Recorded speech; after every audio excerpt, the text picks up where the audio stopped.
الحمد لله العزيز الغفار الواحد القهار الله أكبر الله أكبر عدد ما ذكر الله ذاكر وكبر الله أكبر الله أكبر عدد ما حمد الله حامد وشكر الله أكبر الله أكبر عدد ما تاب تائب واستغفر أشهد أن لا إله إلا الله وحده لا شريك له الرحيم البر وأشهد أن سيدنا ونبينا محمدا عبده ورسوله المبعوث المختار يا أيها الذين آمنوا اتقوا الله حق تقاته ولا تموتن إلا وأنتم مسلمون فإن أصدق الحديث كتاب الله وخير الهدى هدى محمد صلى الله عليه وسلم وشر الأمور محدثاتها وكل محدثة بدعة وكل بدعة ضلالة الله أكبر الله أكبر الله أكبر لا إله إلا الله الله أكبر الله أكبر ولله الحمد.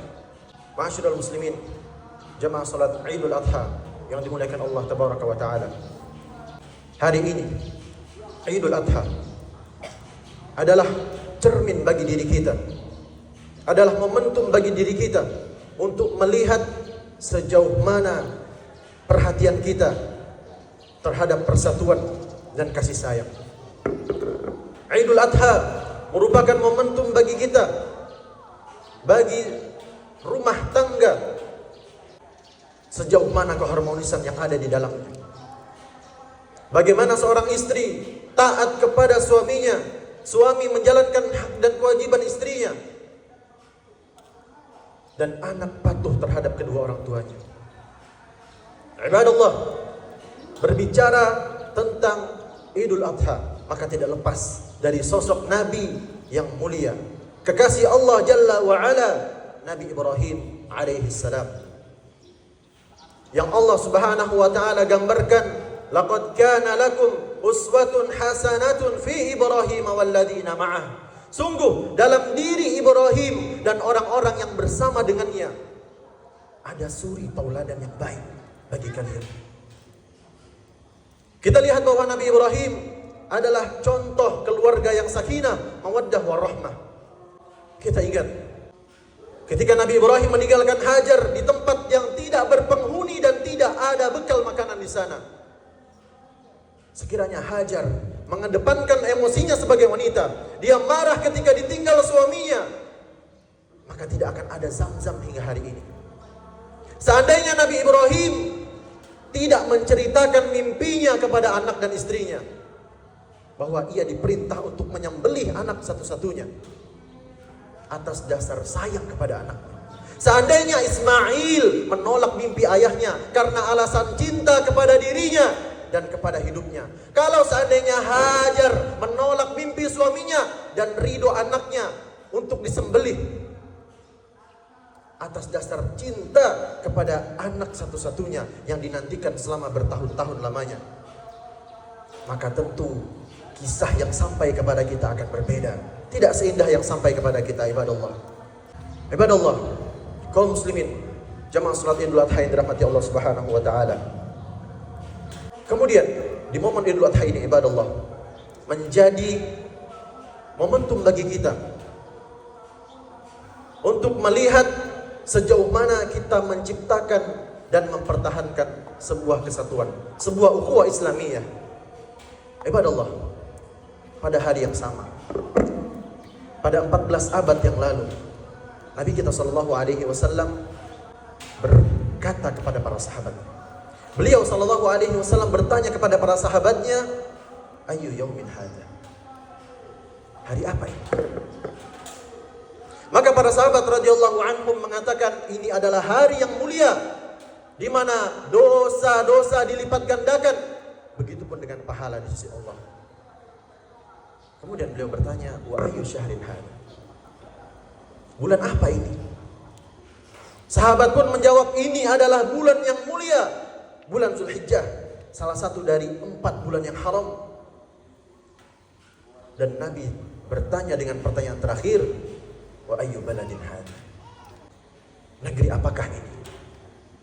Maka para sahabat menjawab, negeri yang mulia, Makkah Al-Mukarramah, negeri yang dilindungi sampai hari kiamat, negeri yang suci di sisi Allah Subhanahu wa taala. Ibadallah, kemudian Nabi sallallahu alaihi wasallam masuk kepada inti pesan yang akan beliau sampaikan. Beliau mengatakan, "Inna dima'akum wa amwalakum wa a'radakum haramun 'alaikum." Sesungguhnya darah kalian, harta kalian dan kehormatan kalian haram, suci dan dilindungi di sisi Allah Subhanahu wa taala. Ka hurmati yaumikum hadza fi syahrikum hadza fi baladikum hadza. Di mana kesucian, kemuliaan, kehormatan darah, harta dan juga kehormatan kalian sama statusnya seperti kehormatan hari ini, di bulan ini dan di negeri ini. Ibadallah. Ternyata 14 abad yang lalu Nabi kita sallallahu alaihi wasallam telah mengajarkan kepada kita bagaimana seharusnya kita hidup menjaga ukhuwah di antara kita. Hari ini kita dapati sangat mudah seseorang menumpahkan darah saudaranya.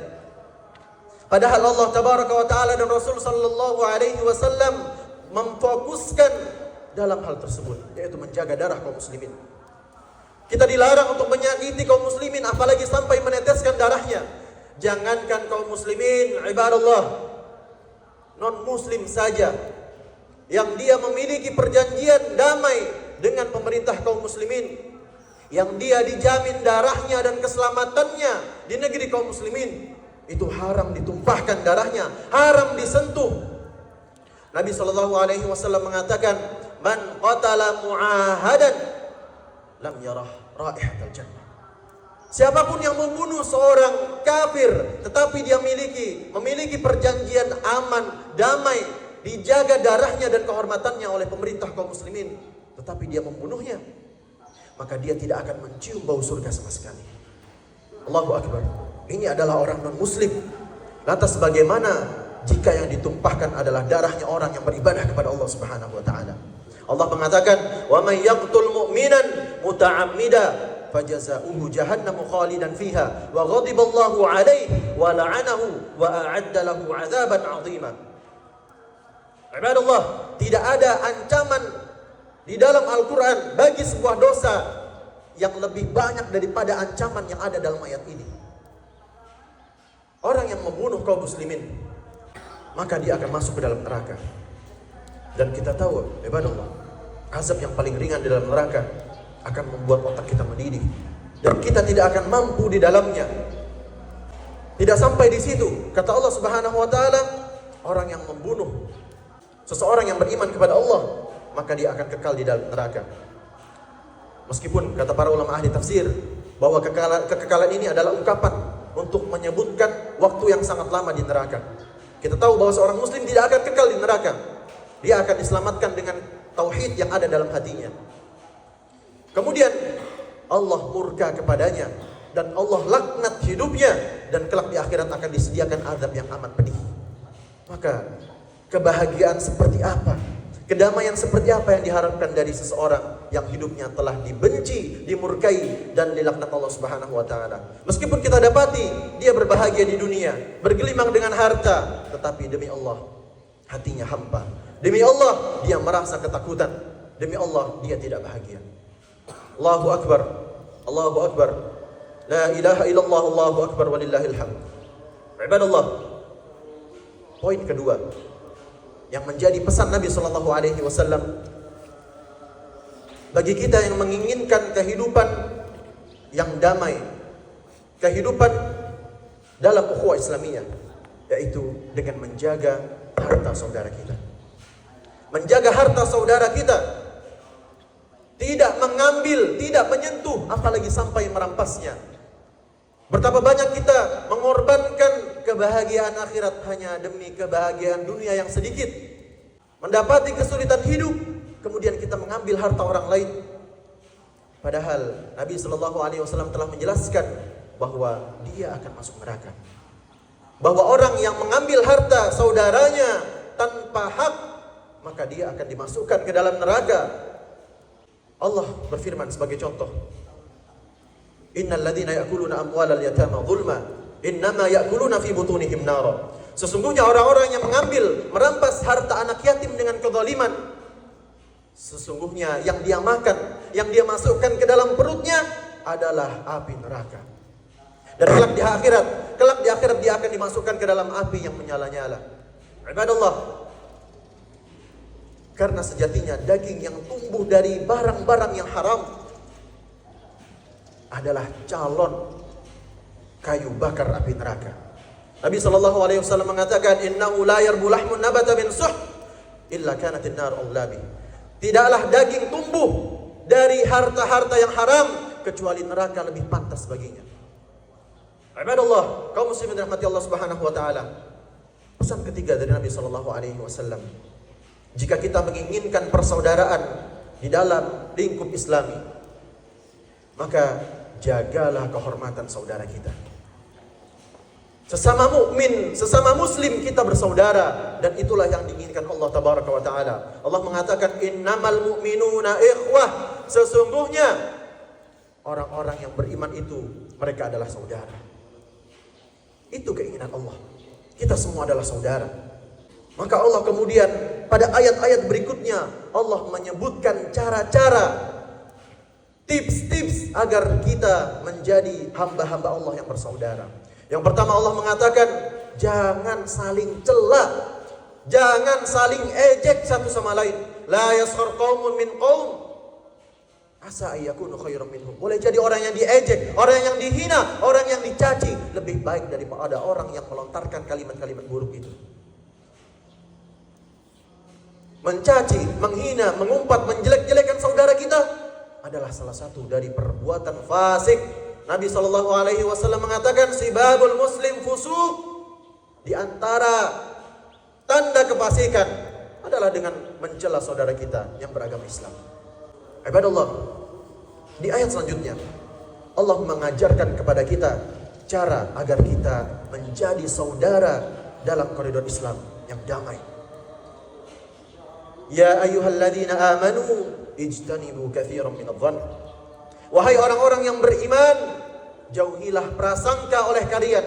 Jangan berburuk sangka kepada saudara-saudara kalian, karena sesungguhnya sebagian dari prasangka itu adalah dosa, bukan hal yang biasa, dosa. Dan ketika seseorang melakukan dosa, kata Nabi SAW, tidaklah seorang mukmin, dua orang mukmin yang bersaudara, kemudian salah satunya melakukan dosa, kecuali akan pecah persaudaraan di antara mereka. Bagaimana mungkin kita hidup damai sedangkan kita saling suudzon kepada saudara kita? Kemudian Allah memerintahkan kita untuk menghindari tajassus. Wala tajassasu. Jangan mencari-cari kesalahan saudara kita. Ibadallah, mengetahui aib seorang mukmin, mengetahui aib saudara kita, itu adalah ujian. Apakah kita tetap akan merahasiakan aib tersebut tatkala kita sedang tidak suka dengannya? Kemudian kata Allah, wala yaqtab ba'dukum ba'dha, dan jangan saling menggibah satu sama lain. Jangan menggibah, menyebutkan keburukan saudara kalian, kecuali dalam perkara-perkara yang dibutuhkan dalam syariat. Dan para ulama telah membahas perkara tersebut, maka pelajarilah. Ibadallah, sidang salat Idul Adha yang dirahmati Allah Subhanahu wa taala.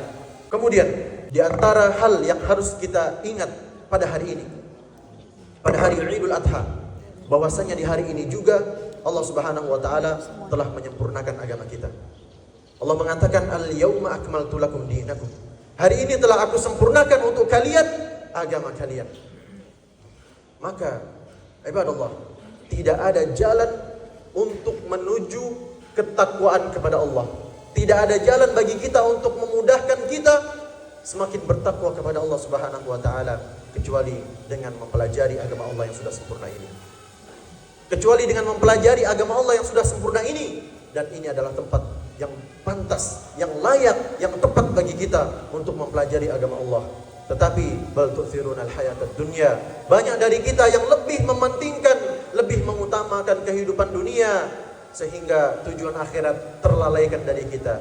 Ibadallah, aqulu ma sami'tum wa astaghfirullahal azim li wa lakum wa lisairil muslimina min kulli dhanbin fastaghfiruhu innahu ghafurun syakur.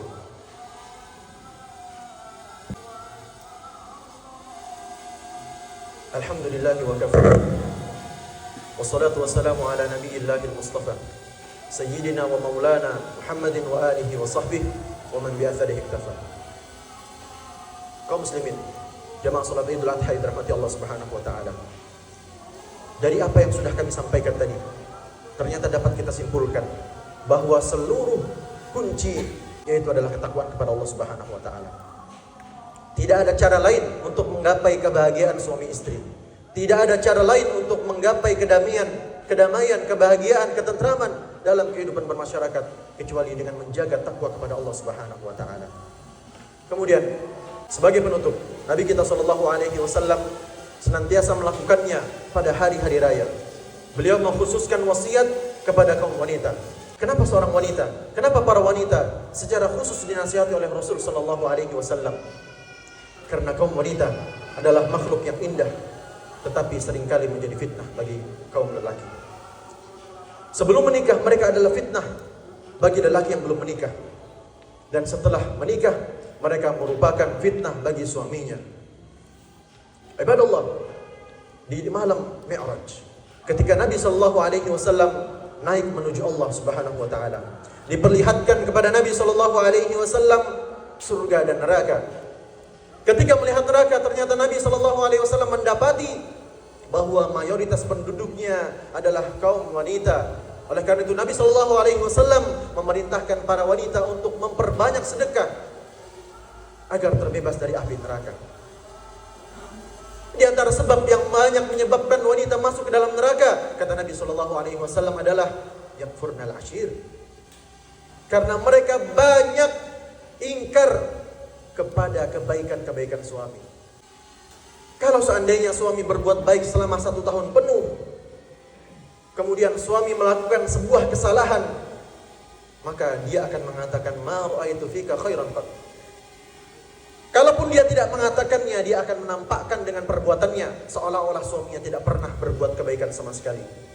Maka dari itu, wahai saudariku muslimah, jagalah hak-hak suami, taatilah suami kalian, karena suami kalian adalah pengganti dari orang tua kalian yang wajib kalian berbakti kepadanya. Innallaha wa malaikatahu yusholluna 'alan nabi ya ayyuhalladzina amanu shallu 'alaihi wa sallimu taslima.